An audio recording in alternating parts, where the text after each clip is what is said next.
숨막히는 오후였다. 창문 밖으로 쏟아지는 햇살은 따뜻했지만 내 마음속은 차가운 북극 같았다.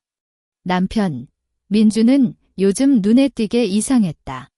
늘 일에 치여 피곤하다던 사람이 어느 순간부터 깔끔하게 면도하고 출근했고 퇴근 후에는 평소 입지 않던 실크 잠옷을 고집했다.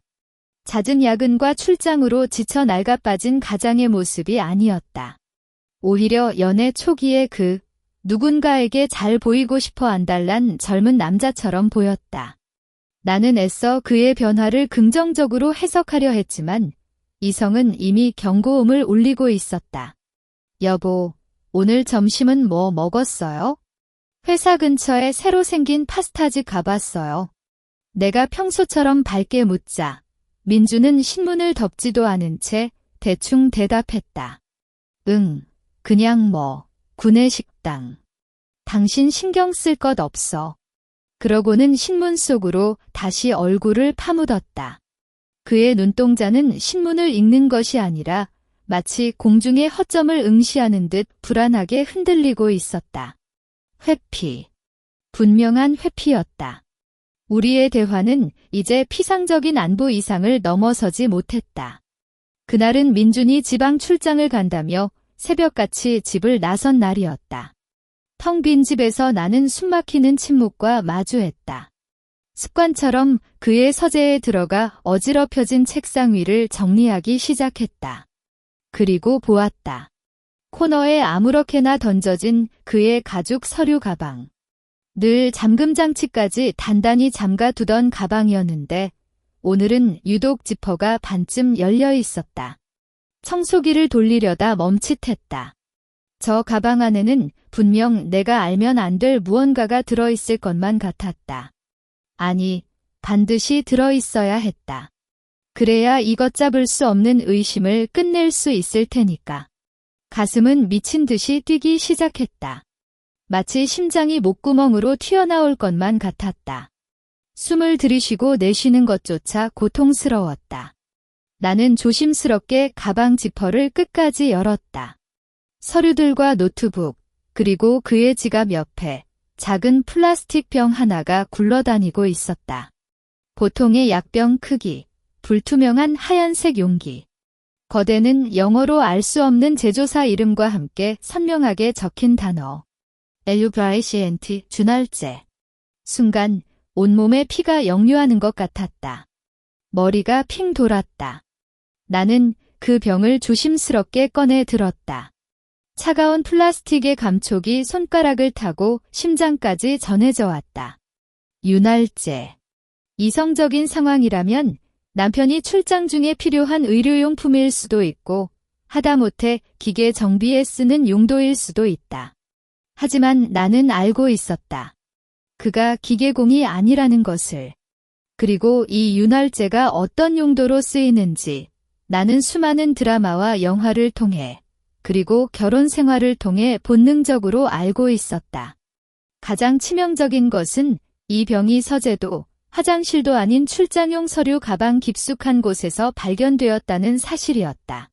이는 곧 그가 이것을 집 밖에서 업무 중이 아닌 사적인 만남을 위해 은밀히 휴대하고 다녔다는 명확한 증거였다. 나는 병을 다시 가방 안에 넣어두고 지퍼를 닫았다. 소란을 피우고 싶지 않았다. 소리를 지르고 물건을 던지고 그의 목덜미를 잡고 울부짖고 싶었지만 그러지 않았다. 그렇게 감정적으로 행동하는 건 나만 더 비참하게 만들 뿐이라는 걸 깨달았기 때문이다. 분노가 가슴을 짓눌렀지만 그 분노는 뜨거운 불이 아니라 차가운 얼음이 되어 내 감각을 마비시켰다. 나는 조용히 서재 문을 닫고 나왔다. 거실 소파에 앉아 가만히 벽시계를 응시했다. 초침이 돌아가는 소리가 천둥처럼 크게 들렸다. 내 안에 무언가가 파괴되는 소리였다. 이제 나는 두 가지 길 중 하나를 선택해야 했다. 하나는 당장 모든 것을 폭로하고 이 추악한 진실과 맞서는 것. 다른 하나는 이 진실을 나만의 방식으로 이용하는 것. 잠시 후 나는 희미한 미소를 지었다. 아주 차갑고 계산적인 미소. 그래, 민준. 내가 이 게임을 시작했으니 나는 규칙을 따르지 않고 판을 뒤엎어버릴게. 나의 침묵은 분노의 포기가 아니라 더 큰 복수를 위한 고도의 전략이 될 것임을 확신했다. 나는 조용히 휴대폰을 꺼내 인터넷 검색창에 강력 접착제라고 입력했다. 민준이 출장에서 돌아왔을 때 나는 완벽하게 평소와 다름없는 모습으로 그를 맞이했다.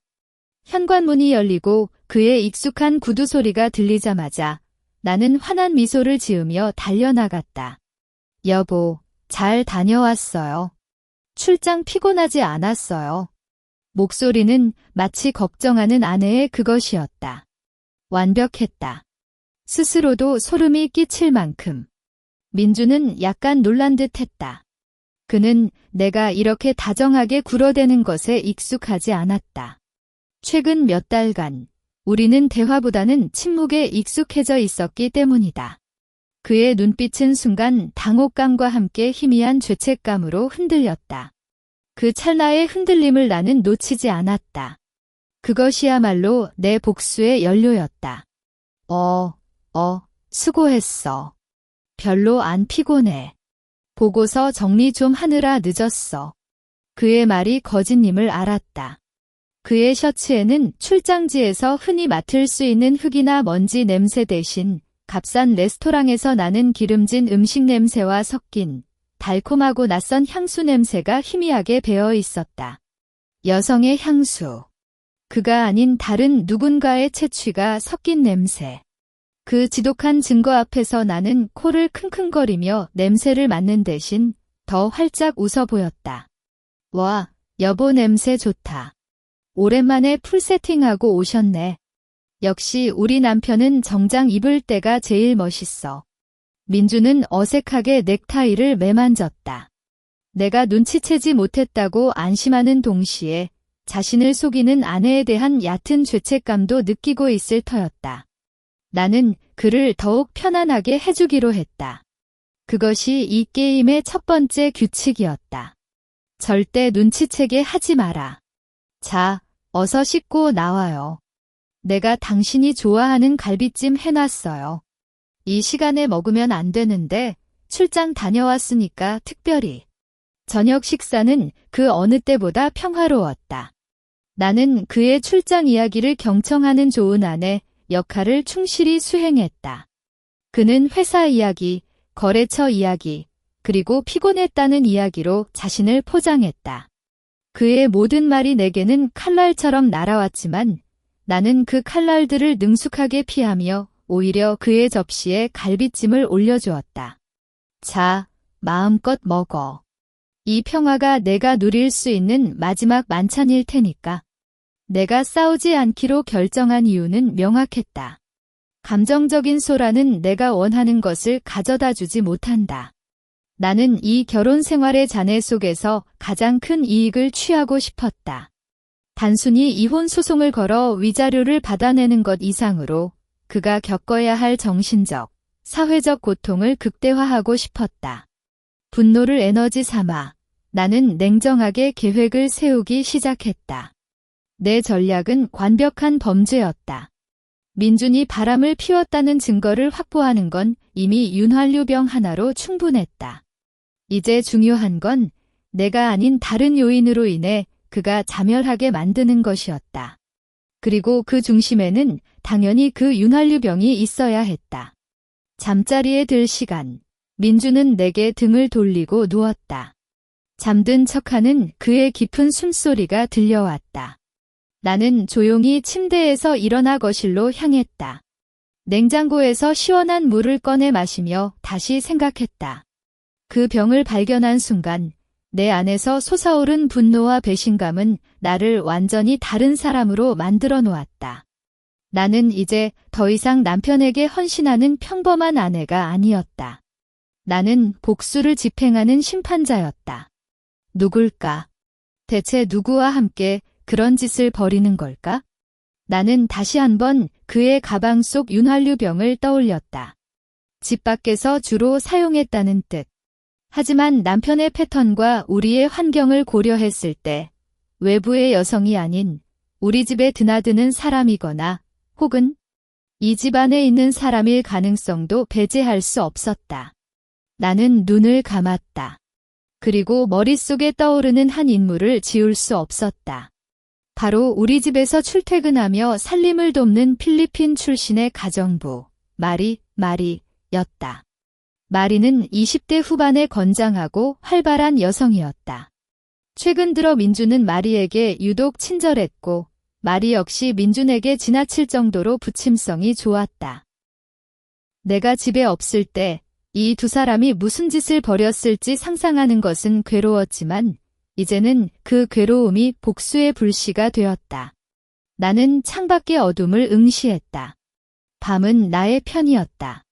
내일 나는 이 지독한 의심을 확신으로 바꾸고 복수를 위한 준비에 착수할 것이다. 그리고 민준, 당신은 내가 주는 미소에 속아 스스로 파놓은 함정에 빠지게 될 것이다. 다음 날 아침, 나의 태도는 더욱 완벽한 속 모르는 아내 그 자체였다. 민준이 출근하고 집에는 나와 가정부 마리, 그리고 고요함만이 남았다. 이제부터 나의 임무는 탐정이었다. 민준의 바람 상대가 마리일 가능성을 100% 확신할 수는 없었지만 내 직감은 강하게 그녀를 지목하고 있었다. 나는 거실 소파에 앉아 독서하는 척하며 마리의 일거수일투족을 관찰했다. 마리는 평소처럼 능숙하게 청소하고 빨래를 개고 있었다. 하지만 오늘은 그녀의 움직임에서 미묘한 긴장감이 느껴졌다. 그녀는 민준이 아침에 사용했던 머그잔을 닦을 때 유난히 오래 붙잡고 있었고 그 잔을 바라보는 그녀의 눈빛에는 단순한 고용주에 대한 존경심 이상의 무언가가 담겨 있었다. 동경 혹은 애정. 가장 이상했던 것은 마리가 청소를 하다가 문득 자신의 허리를 만지는 횟수가 잦았다는 점이다. 마치 밤새 무리한 듯한 작은 통증을 느끼는 것처럼. 육체적인 노동과는 무관해 보이는 은밀한 불편함이 느껴졌다. 나는 일부러 마리를 불렀다. 마리, 잠깐 이리로 와봐요. 네, 사모님. 마리는 해맑게 웃으며 다가왔다. 필리핀 특유의 구릿빛 피부와 큰 눈이 매력적인 누가 봐도 건강하고 생기 넘치는 20대 여성이었다. 요즘 민준 씨가 출장이 잦아서 당신도 힘들죠? 남편이 집에 없어도 집안일은 그대로니까? 나는 최대한 부드럽고 다정한 목소리로 말했다. 마리의 표정을 살피기 위해. 마리는 고개를 푹 숙였다. 아닙니다. 사모님. 저는 괜찮습니다. 사장님께서 저에게 잘 대해주셔서 괜찮습니다. 사장님께서 잘 대해주셔서. 그 말이 내 귀에 박혔다. 잘 대해준다는 것이 단순히 급여를 잘 준다는 의미일까? 아니면 그녀가 최근 허리를 만지는 이유와 연관된 다른 종류의 친절을 의미하는 걸까? 민준 씨가 뭘 잘해줬는데요? 혹시 집안일 말고 다른 일이라도 시켰어요? 너무 힘들면 나한테 말해요. 내 질문은 직설적이지 않았지만 마리는 순간적으로 얼굴이 굳어졌다. 그 짧은 찰나의 표정 변화. 동공의 흔들림을 나는 놓치지 않았다. 그녀는 급히 미소를 되찾으려 애쓰며 말했다. 아니요, 사모님. 그런 일 없어요. 그냥. 사장님께서 요즘 저한테 웃어주시고 칭찬해주셔서. 그래서 힘이 납니다. 칭찬, 웃음. 그 달콤한 단어들. 나는 마리의 방으로 시선을 돌렸다. 우리 집 구조상 마리의 방은 민준의 서재 바로 옆에 위치해 있었다. 완벽한 동선이었다. 남편이 늦게까지 서재에서 일하는 척하다가 옆방으로 이동하기에 최적의 위치. 나는 다시 한번 못을 받기로 했다. 맞아, 마리. 요즘 민준 씨가 영양제를 챙겨 먹더라. 피곤하다고. 혹시 마리가 민준 씨 방 청소할 때 이상한 작은 병 같은 거 못 봤어? 뭐, 예를 들어, 오일 같은 거? 내 질문에 마리는 얼어붙었다. 얼굴에서 피기가 싹 가셨고, 눈빛은 공포와 불안으로 가득 찼다. 명백했다. 그녀는 그 윤활유병의 존재를 알고 있었다. 아니, 어쩌면 그녀가 그 병의 주 사용자일지도 모른다. 아, 아니요, 사모님. 못 받습니다. 저는 사장님 방 청소는 잘 안 합니다. 주로 서재만.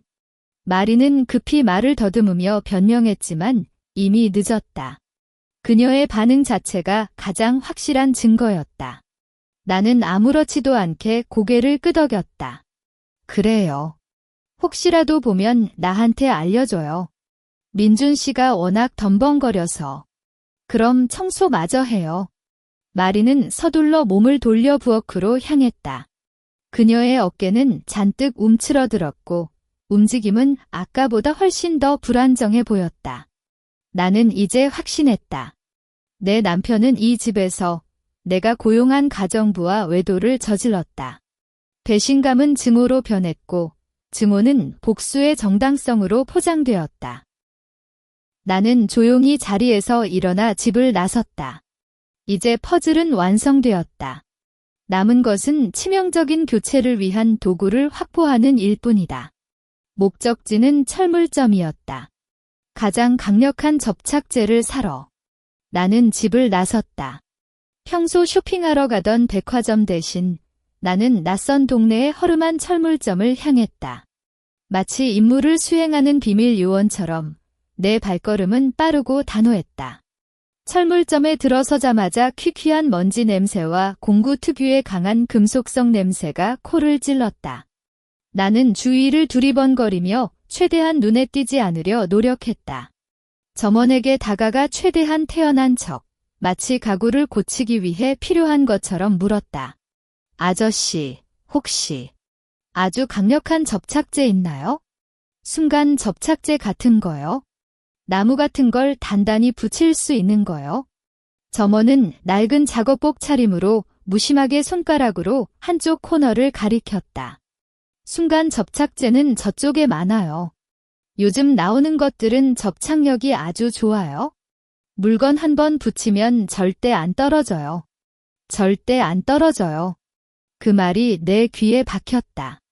내가 원하는 바로 그 효과였다. 나는 진열대 앞으로 다가갔다. 수많은 종류의 접착제들 사이에서 나는 붉은색과 흰색 라벨이 선명하게 붙은 작은 병을 발견했다.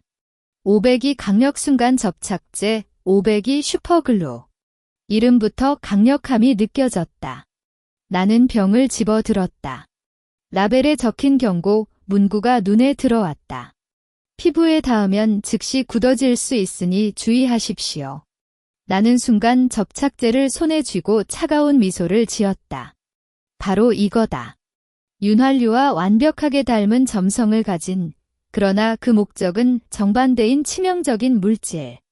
접착제 몇 개와 함께 혹시 모를 실수에 대비해 작은 주사기와 일회용 장갑도 구입했다. 물론 철물점 주인에게는 인형 눈알 붙이려고 한다는 시시한 핑계를 대었다. 점원은 나에게 별다른 관심도 없었지만 나는 만약을 위해 내 행동 하나하나에 완벽을 기했다. 집으로 돌아오는 길, 나는 철저하게 2단계로 복수 계획을 다듬었다. 1단계, 윤활유병 해체 및 교체. 남편 서류 가방에서 윤활유병을 꺼낸다. 내용물을 완벽하게 비우고 병을 깨끗이 세척한다. 그 안에 500이 본드를 주사기를 이용해 조심스럽게 채워 넣는다. 밀봉 후 병을 원래 위치에 돌려놓는다. 이 모든 과정은 남편과 마리가 없는 밤에 이루어져야 한다. 2단계 작전 실행 유도. 병이 교체된 후에는 남편이 그 병을 사용하도록 유도해야 한다. 다행히 그는 내일도 출장을 간다. 하지만 오늘 밤 그는 분명 마리와 미래를 가질 것이다. 출장 전에 에너지를 비축해야 한다며 나는 오늘 밤의 모든 것을 끝내기로 결심했다. 해가 지고 민준이 퇴근했다. 나는 아침에 준비했던 것보다 훨씬 더 정성스럽게 저녁 식사를 준비했다. 와인까지 곁들였다. 여보, 내일 출장 잘 다녀와요. 오늘은 당신이 좋아하는 음악 틀어줄게요. 그는 와인을 마시며 피곤한 듯 소파에 기대어 있었다. 술 기운이 조금 돌자 그는 나에게 미안함을 가장한 친절을 베풀기 시작했다. 여보, 요즘 내가 너한테 좀 소홀했지? 미안해. 출장이랑 일 때문에 너무 바빠서 그래? 너 덕분에 집안일 걱정 없이 일할 수 있어? 고마워. 그는 고맙다고 했지만 그의 눈은 이미 다른 곳을 향하고 있었다. 마리는 부엌에서 설거지를 하고 있었다. 그때였다. 민준이 마리에게 살짝 고개를 끄덕였다. 아주 짧고 은밀한 우리 둘만 아는 신호. 마리는 설거지를 멈추고 고개를 숙였다. 나는 그 모습을 보고도 눈 하나 깜빡하지 않았다. 나는 그가 보내는 신호를 보지 못한 척 와인을 마시며 말했다. 괜찮아요, 여보. 당신이 잘 되는 게 나한테도 좋은 일이니까. 내가 뭘 못해주겠어요? 밤 11시. 민주는 평소보다 일찍 피곤하다며 서재로 들어갔다. 내일 아침 일찍 나가야 하니까 서재에서 보고서 정리하다 잘게. 완벽한 거짓말이었다. 서재는 마리 방 바로 옆이었다. 나는 12시가 되기까지 침실에서 잠든 척했다. 숨소리마저 완벽하게 조절했다. 민준이 안심하도록. 12시가 되자 집안에는 완전한 침묵만이 감돌았다. 이제 내 시간이었다. 복수의 밤이 시작되었다. 나는 조용히 침대에서 벗어났다. 자정 12시 30분. 집안의 모든 불이 꺼졌다. 복도를 따라 서재와 마리의 방 쪽으로는 아무 소리도 들리지 않았다. 그들의 미래는 이미 시작되었거나 막 시작하려 하고 있을 것이다. 그 은밀한 순간이 바로 내가 움직여야 할 타이밍이었다. 남편이 서재에 있다고 거짓말한 순간 나는 이미 그 병을 사용할 준비가 끝났으리라 짐작했다.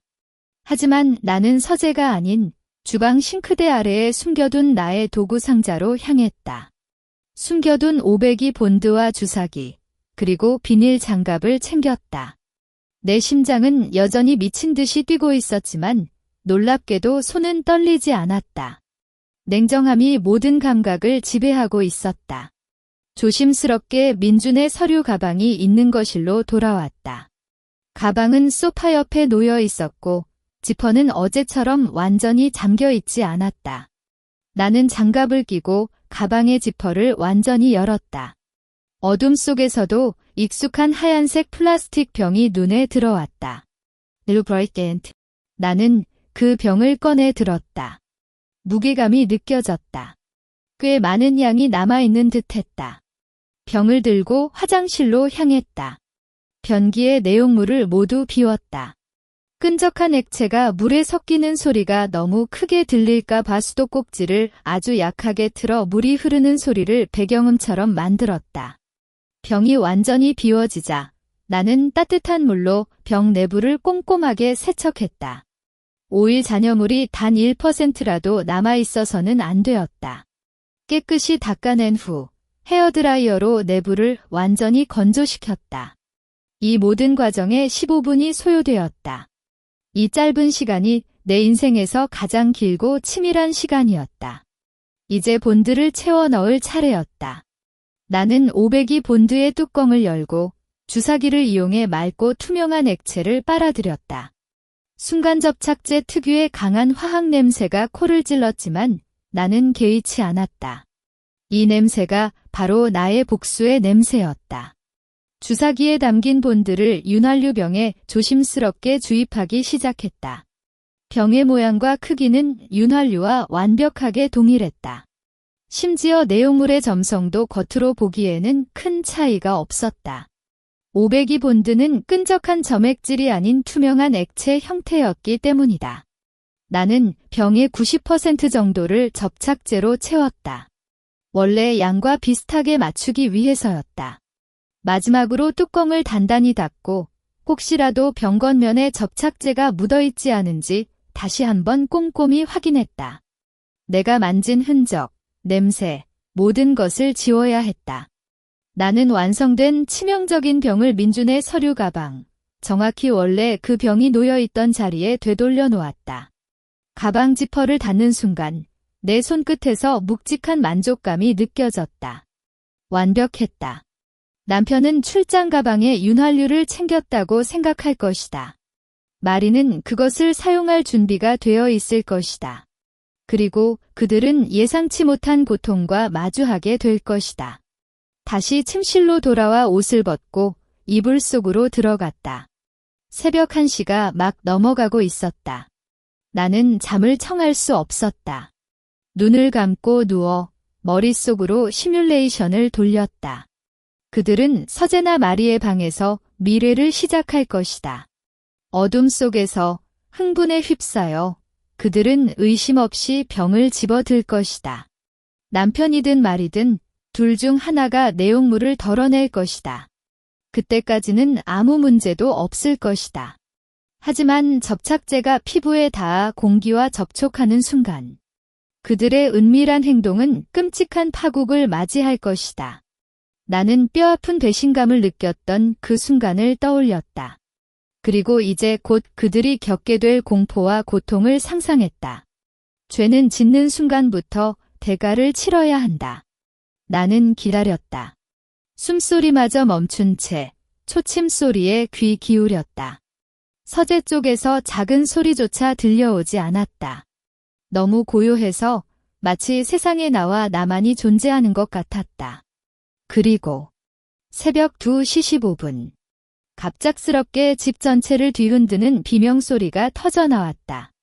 그 소리는 고통과 함께 공포가 뒤섞인 인간이 낼 수 있는 가장 날카로운 절규였다. 소리는 분명 마리의 방 쪽에서 들려왔다. 이어 쾅 하는 둔탁한 소리와 함께 다급하게 뛰어다니는 발소리가 복도를 울렸다. 민준의 목소리가 들렸다. 떨리고 당황하고 완전히 이성을 잃은 목소리. 마리, 괜찮아. 이게 뭐야?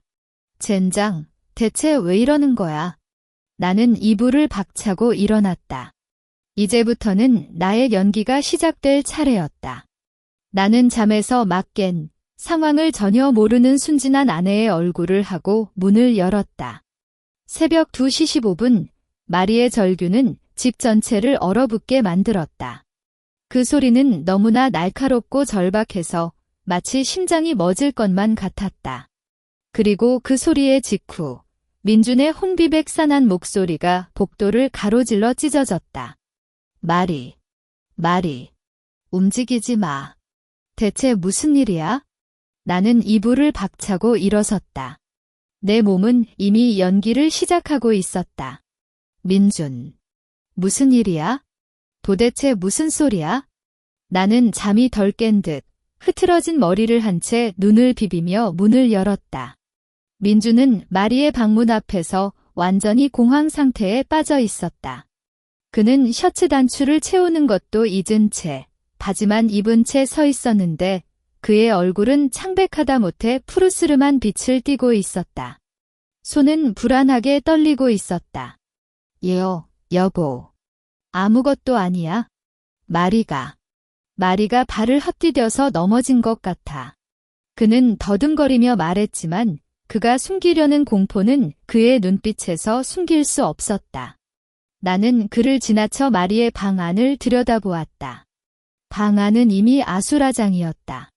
마리는 바닥에 쓰러져 있었고 자신의 몸 어딘가를 필사적으로 움켜쥐고 고통에 몸부림치고 있었다. 방 안에는 희미하게 화학 물질의 역한 냄새가 맴돌았다. 바로 내가 준비한 500이 본드의 냄새였다. 마리, 괜찮아. 어디 다쳤어? 나는 걱정하는 척 그녀에게 다가가려 했다. 사모님, 오지 마세요. 안 돼요.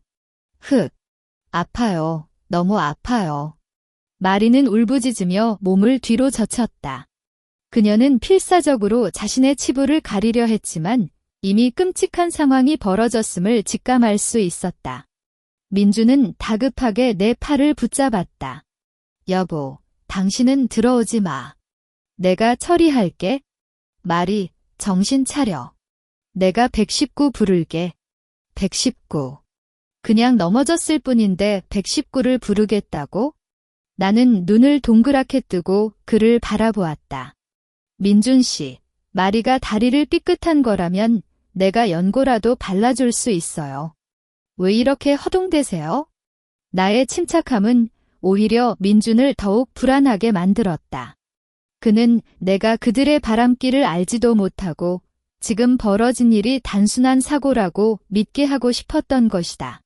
하지만 이 상황은 그의 통제를 완전히 벗어났다. 민준은 마침내 내 손을 놓았다. 그의 얼굴에는 절망감이 드리워졌다. 아니, 넘어진 게 아니라 그게 마리가 뭔가 이상한 걸 만졌나 봐. 피부가 엉겨붙었어. 이상해. 엉겨붙었다. 바로 내가 원했던 표현이었다. 나는 이제 연극의 절정을 향해 달려가야 했다. 엉겨붙었다고요? 대체 뭘 만졌기에? 빨리 119 부르세요. 사람이 저렇게 고통스러워하는데? 민주는 떨리는 손으로 황급히 119에 전화를 걸었다. 그의 목소리는 완전히 무너져 있었다. 네, 응급 상황입니다. 사람이 피부에 강력 접착제가 붙어서 움직일 수가 없어요. 위치는 5호 아파트 5동 5호입니다. 전화를 끄는 민주는 허망하게 마리의 방 앞에 주저앉았다. 그는 머리를 움켜쥐었다. 그는 단지 이 끔찍한 상황이 어떻게 벌어졌는지 이해하려 애쓰는 것 같았다. 그의 표정은 고통스러웠다. 육체적인 고통이 아니라 자신이 파놓은 함정에 빠진 자의 절망이었다. 나는 민준 곁에 조용히 섰다. 그리고 마치 문득 생각이 난 것처럼 말했다. 참, 민준 씨. 당신 출장 가방은 왜 거실에 그대로 있어요? 중요한 서류 많을 텐데. 그리고 마리가 뭘 만졌다는 거예요? 혹시 당신 가방에 있던 이상한 오일 같은 건 아니겠죠? 나는 오일이라는 단어를 강조했다. 민준의 눈빛이 흔들렸다. 그는 나를 쳐다보지도 못한 채 중얼거렸다. 아냐. 그건 내가. 그는 말을 잇지 못했다. 바로 그때였다. 딩동. 새벽 2시 30분, 현관벨이 울렸다. 구급대원들이 도착한 것이다. 이 침묵의 고요함 속에서 울리는 벨소리는 마치 심판의 망치 소리 같았다. 나는 이제 냉정하고 이성적인 사모님 역할로 전환해야 했다. 상황을 완벽하게 통제하고 모든 의심이 남편과 마리의 은밀한 관계가 아닌 단순한 사고로 종결되도록 유도해야 했다. 민주는 공포에 질려 일어서지도 못하고 있었다. 나는 마치 이 집의 안주인처럼 당당하게 현관으로 향했다. 제가 나갈게요, 민준 씨. 당신은 마리 곁에 있으세요. 제가 상황 설명할게요. 문이 열리고 긴박한 구급대원들의 모습이 보였다. 나는 그들에게 미소를 지었다. 아주 차분하고 걱정스러운, 그러나 당황하지 않은 미소를. 어서 오세요.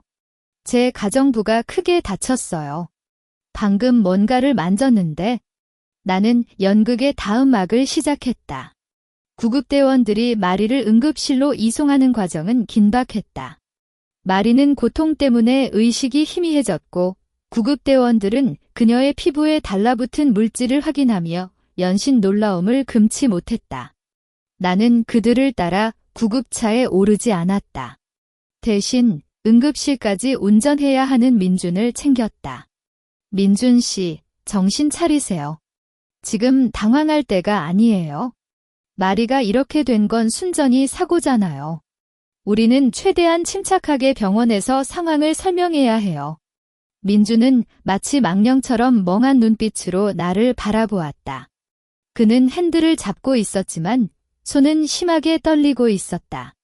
사고. 여보. 당신은 모르잖아. 이건 그냥 사고가 아니야? 나 때문에. 다 나 때문에 이렇게 된 거야?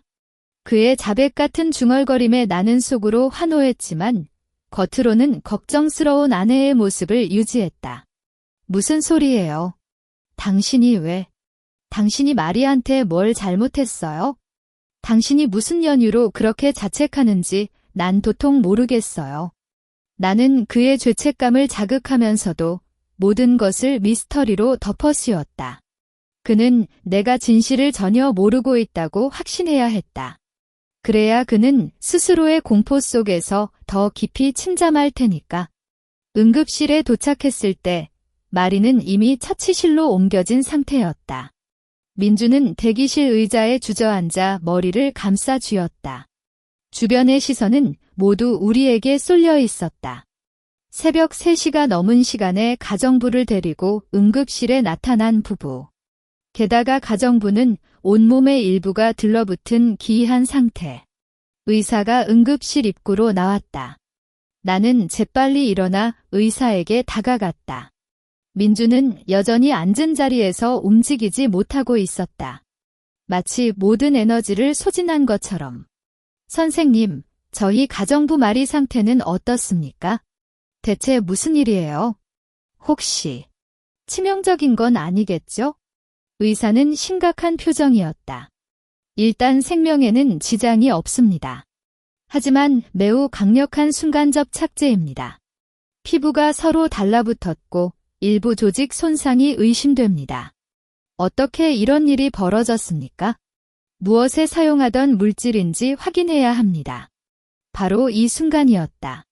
나는 완벽하게 준비된 나의 스토리를 꺼냈다. 선생님, 저도 너무 당황스러워요. 저는 집에 없었어요. 남편이 출장을 가기 전에 챙기려던 건데 아마 남편이 실수로 공업용 오일을 사온 것 같아요. 저희 남편이 워낙 덜렁거려서 그걸 윤활유병에 담아놓고 출장 가방에 넣으려 했는데 마리가 청소하다가 윤활유인 줄 알고 실수로 사용한 것 같아요. 오일이 담겨 있어야 할 병에 강력 접착제가 들어 있었다니. 아, 어쩌면 좋죠. 나는 눈물을 글썽이며 남편의 덜렁거리는 실수와 가정부의 단순 오인 사고라는 프레임을 의사에게 완벽하게 심어주었다. 중요한 것은 누가 왜 외도를 했는가가 아니라 왜 윤활유병에 500이 본드가 들어있었는가에 대한 가장 그럴듯한 답을 제시하는 것이었다. 의사는 내 설명을 들으며 고개를 끄덕였다. 아무리 봐도 이것은 부부싸움이나 치정사건이 아닌 어처구니없는 사고로 보였을 것이다.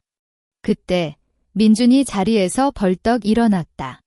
그는 흥분한 채 의사에게 다가왔다. 아닙니다. 의사 선생님.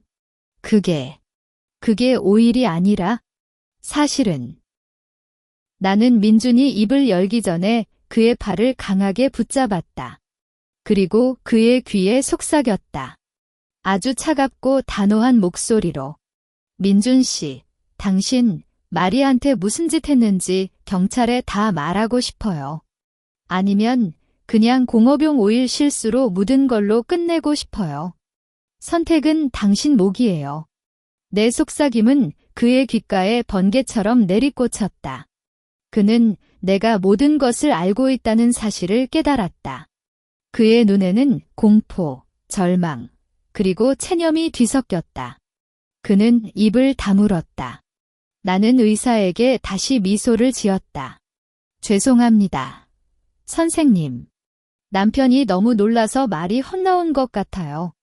남편 말대로 그냥 저희 실수예요. 앞으로는 이런 일 없도록 하겠습니다. 마리가 깨어나면 제가 충분히 사과하고 보상하겠습니다. 민주는 다시 의자에 주저앉았고 그의 머리는 여전히 손에 파묻혀 있었다. 그는 응급실의 긴박함 속에서 완전히 고립된 벌벌 떠는 죄인일 뿐이었다. 그리고 나는 그 위에서 이 모든 상황을 통제하는 냉정한 연출가였다. 응급처치가 끝나고 병원 측은 상황의 심각성 때문에 경찰에 간단한 신고를 했다. 강력 접착제에 의한 부상이라는 점과 이것이 집안에서 사용된 정체불명의 물질이었다는 점 때문이었다. 새벽 4시 응급실에 나타난 경찰관 앞에서 민주는 더욱 초췌해졌다. 경찰관은 내게 다가와 조심스럽게 물었다. 부인, 정확히 어떤 물질이 이 부상을 야기했는지 설명해 주시겠습니까? 혹시 자살 시도나 다른 폭력적인 상황은 없었는지요? 나는 깊은 한숨을 쉬며 눈을 질끈 감았다. 연기였지만 이 모든 상황이 나에게도 스트레스라는 것을 보여줘야 했다. 경위님, 그런 끔찍한 일은 절대 아닙니다. 마리는 매우 착하고 성실한 아이예요. 저희 남편이 내일 출장을 가는데 공업용으로 필요한 오일을 사려다가 순간 접착제를 실수로 구매한 것 같습니다. 그걸 집에 있던 윤활유 용기에 담아뒀는데 마리가 그걸 오일로 착각하고 사용한 것 같아요. 안타깝게도 용기가 비슷하게 생겨서 벌어진 순수한 사고입니다. 나는 다시 한번 남편의 덜렁거리는 실수와 가정부의 오인이라는 프레임을 확고히 했다. 나는 남편이 아닌 나 자신이 주도적으로 상황을 설명하며 이 사건을 단순한 해프닝으로 포장하고 있었다. 경찰관은 고개를 끄덕였다. 두 분이 부부 맞으시죠? 남편분께서는 왜 말씀이 없으신지. 민주는 고개를 들지도 못한 채 움츠리고 있었다. 나는 그에게 다가가 그의 어깨를 감싸 안았다. 경위님, 제 남편은 지금 너무 충격을 받아서 그래요. 자기가 사온 물건 때문에 사람이 다쳤다는 죄책감에 완전히 무너져 버렸어요. 그만큼 마음이 여린 사람입니다. 이것은 완벽한 이중 연기였다. 민준의 죄책감을 순수한 실수에서 비롯된 인간적 고통으로 둔갑시키고 나는 남편을 지키는 헌신적인 아내 역할을 수행했다. 민주는 내가 왜 이러는지 이해하지 못했지만 내가 만들어 놓은 안전한 울타리 안에서 숨쉬고 있다는 사실만은 직감적으로 깨달았을 것이다. 그가 진실을 발설하는 순간 이 울타리는 사라지고 그의 외도 사실까지 만천하에 드러날 테니. 경찰관은 우리의 관계가 화목한 부부이며 사건이 단순 사고임을 확신한 듯 보였다. 추가 질문 없이 간단한 조서를 작성하고 돌아갔다. 경찰이 떠나자 나는 민준에게 물었다. 아주 조용하고 낮은 목소리로. 민준 씨, 도대체 그 병을 왜 서재에 두고 왜 마리가 그걸 사용했어요? 나는 분명 당신 출장 가방에서 봤는데 왜 한밤중에 마리 방으로 들어갔을까? 이제 나한테 솔직하게 말해줄 때도 되지 않았어요. 민준이 고개를 들었다. 그의 눈은 충혈되어 있었고 공포로 가득 차 있었다. 그는 내가 모든 것을 알고 있다는 명백한 증거를 원치 않았지만 이제 내가 퍼즐의 마지막 조각을 쥐고 있다는 사실을 인정할 수밖에 없었다. 여보, 미안해. 정말 미안해. 내가 미쳤었나 봐. 마리는 그냥 한순간의 실수였어. 한순간의 실수. 당신 가방에 있던 그 오일은 한순간의 실수가 아니었잖아요. 당신은 그걸 준비하고 계획하고 이 집에서 그 더러운 짓을 벌였잖아요. 내 목소리에는 이제 냉정함 대신 억눌렀던 분노의 날카로움이 섞여 나오기 시작했다. 여보, 제발. 내가 잘못했어. 마리는 그냥 내가 시켜서. 민주는 모든 것을 쏟아낼 준비가 된 듯 보였다. 하지만 나는 그의 입을 막았다. 지금 그의 자백은 불필요했다. 나는 이미 그에게 충분한 고통을 안겨주었으며 이제 이 모든 사건을 내가 원하는 방향으로 정리할 차례였다. 그만해. 내 더러운 변명은 듣고 싶지 않아. 이제 내가 말하는 대로 해. 마리의 치료비와 합의금, 그리고 모든 보상금은 내가 부담할 거야. 그리고 넌 당분간 출장을 가서 돌아오지 마. 나는 이 모든 상황을 정리할 시간이 필요해. 그는 고개를 끄덕였다. 완전히 힘이 빠진 굴복한 남편의 모습이었다. 그는 내가 그를 경찰과 의사 앞에서 보호해 주었지만 그 대가로 모든 것을 요구할 것임을 알고 있었다. 이제 나의 복수극은 클라이맥스를 향해 치닫고 있었다. 마리는 고통스러웠고 민주는 공포에 질려 있었다. 그리고 나는 이 모든 상황의 설계자로서 나의 해방을 준비하고 있었다. 날이 밝아오면서 응급실은 조금씩 활기를 되찾기 시작했다. 마리는 일반 병실로 옮겨졌고 의사는 접착제를 제거하는 복잡하고 고통스러운 처치가 필요할 것이라고 설명했다. 나는 민준과 함께 마리의 병실 앞을 지켰다. 민준은 창밖만 응시한 채 말없이 서 있었고 그의 어깨는 한없이 축 처져 있었다. 나는 마리가 고통스러워하는 소리를 들으며 그에게 다가갔다. 마리는 이제 어떻게 될까요? 피부가 손상되어 흉터가 남으면 이 낯선 땅에서 어떻게 살아가야 할까요? 당신이 저지른 한순간의 실수 때문에 한 사람의 인생이 망가질 수도 있어요. 나의 차분한 목소리는 그에게 비수처럼 꽂혔다. 그는 고개를 푹 숙인 채 중얼거렸다. 내가 모든 걸 책임질게. 치료비든 합의금이든 뭘 원하든. 내가 이 결혼을 망쳤으니 당신이 원하는 대로 할게. 내가 원하는 거요? 나는 그의 귀에 속삭였다. 내가 원했던 건 단지 당신의 변함없는 사랑이었는데 당신은 고작 윤활유 한 병으로 나를 배신했어요. 하지만 이제 상황이 바뀌었어. 내가 원하는 건 당신의 진정한 대가야? 그때 민주는 문득 나를 올려다보았다. 그의 눈빛은 혼란스러웠다. 대체 당신은 언제부터 알고 있었던 거야? 그 병. 내가 가방에 숨겨둔 그 병. 당신이 봤었지? 나는 대답 대신 희미한 미소를 지었다. 당신이 덜렁거린다고 생각했어요. 아니요. 나는 당신이 그 병을 가방에 넣는 순간부터 알고 있었어요. 당신이 나에게 주는 미소, 마리에게 보내는 은밀한 신호, 모든 것을. 나는 당신이 나에게 거짓말을 하고 있을 때 나는 당신에게 완벽한 아내를 연기했어요. 나는 당신이 이 함정에 빠지도록 기다린 거예요. 민준 씨. 내 솔직한 고백에 민준은 완전히 얼어붙었다. 그는 나를 낯선 괴물처럼 바라보았다. 그의 얼굴에는 배신감 대신 이해할 수 없는 공포가 자리 잡았다. 그럼, 설마, 그 병에 500이 본드가? 당신이 넣은 거야?